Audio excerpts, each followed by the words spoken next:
अवधूत चिंतन श्री गुरुदेव दत्त श्री स्वामी समर्थ महाराज की जय। श्री स्वामी समर्थ सर्व ताई आणि दादांना तुमचं सर्वांचं स्वामी समर्थ माझी आई या चॅनलमध्ये स्वागत आहे।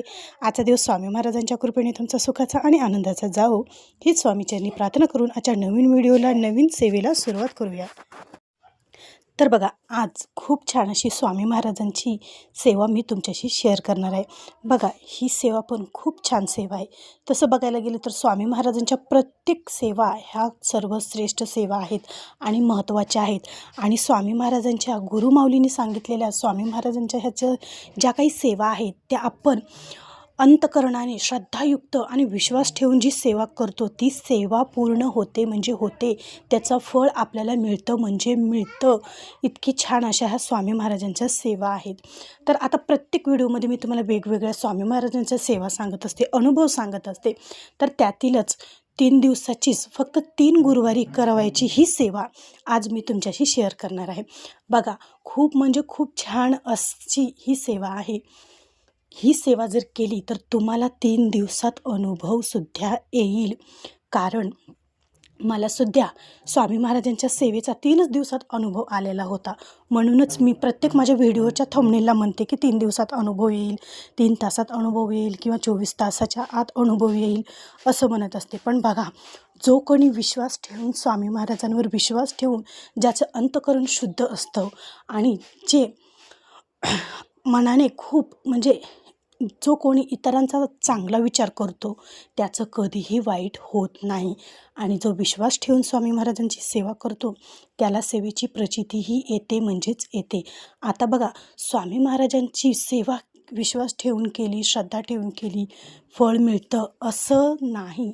स्वामी महाराजांच्या आपण सेवेमध्ये आलो, स्वामी महाराजांचे आपण सेवेकरी झालो तर आपलं अंतःकरणही शुद्ध पाहिजे, आपली वाणीही शुद्ध पाहिजे।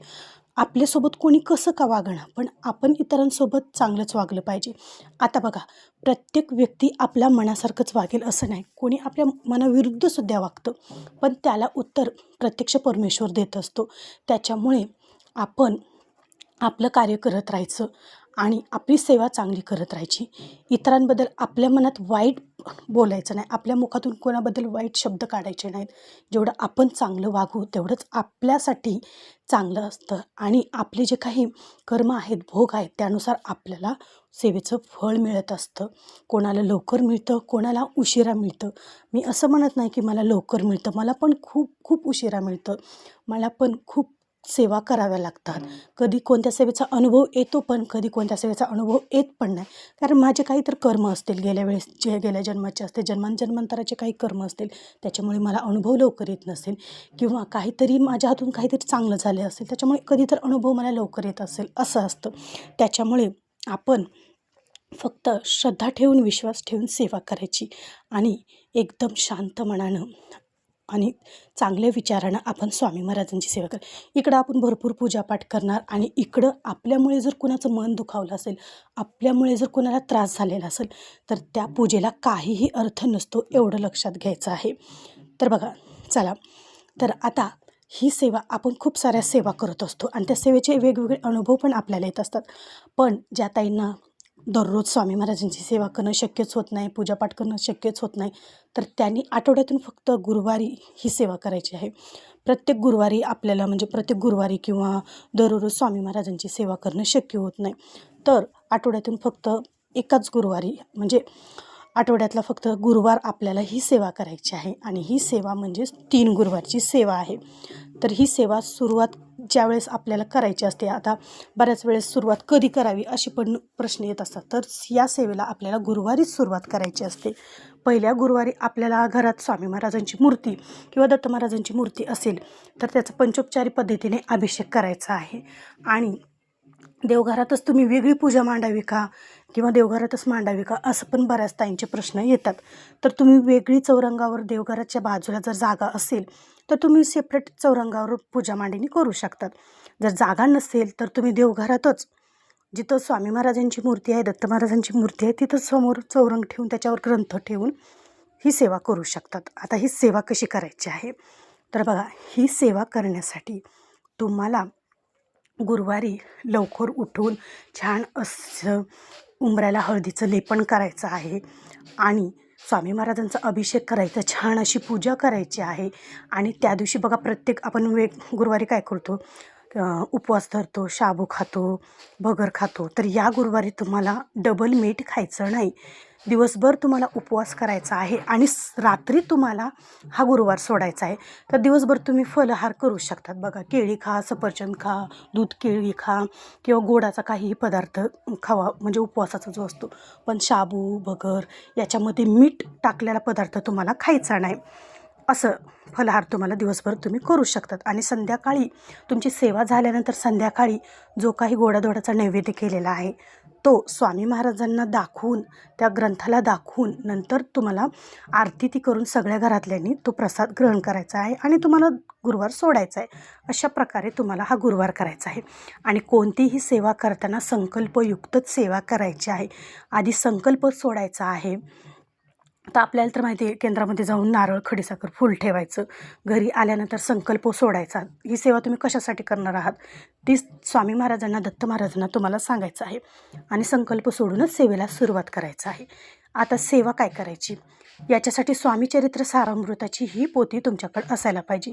1 ते 21 अध्याय या पोथीमध्ये आहेत. तर 1 ते 21 अध्याय तुम्हाला एका बैठकीतच वाचायचे आहेत. सर्वात आधीच तुम्हाला स्वामी स्तवन म्हणायचं आहे. नंतर 11 माळी श्री स्वामी समर्थ या मंत्राचा जप जर तुम्हाला शक्य असेल तर करा आवर्जून. वेळच नसेल तर 3 माळीसुद्धा तुम्ही जप करू शकतात. 3 वेळेस तारक मंत्र म्हणू शकतात. आणि नंतर 1 ते 21 अध्यायाचं तुम्हाला पठण करायचं आहे. नंतर मग स्वामी महाराजांची आरती करा.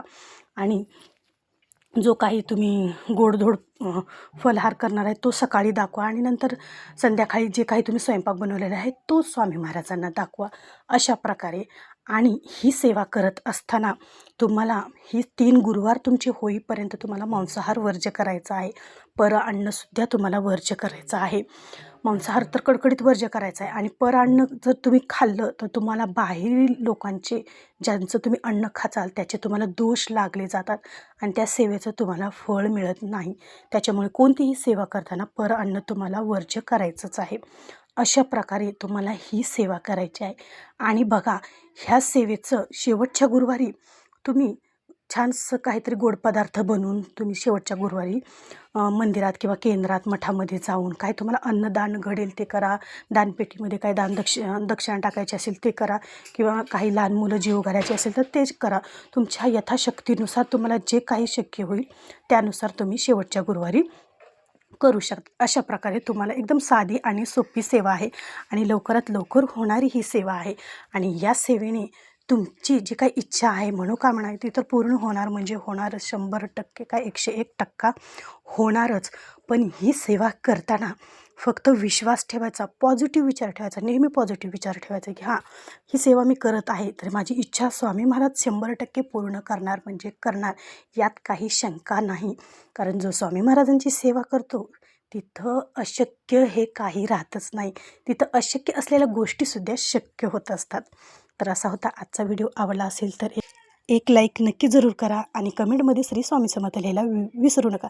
त्याचबरोबर तुमचे काही प्रश्न असेल तर मला नक्की विचारा, त्याचंसुद्धा उत्तर देण्याचा मी प्रयत्न करील. जेवढी काही स्वामी महाराजांनी मला अनुभव दिलेले आहेत किंवा मला स्वामी महाराजांची जे काही सेवा माहीत आहे तर त्या मी तुमच्याशी नक्कीच शेअर करीन. चला तर मग सर्वांना श्री स्वामी समर्थ.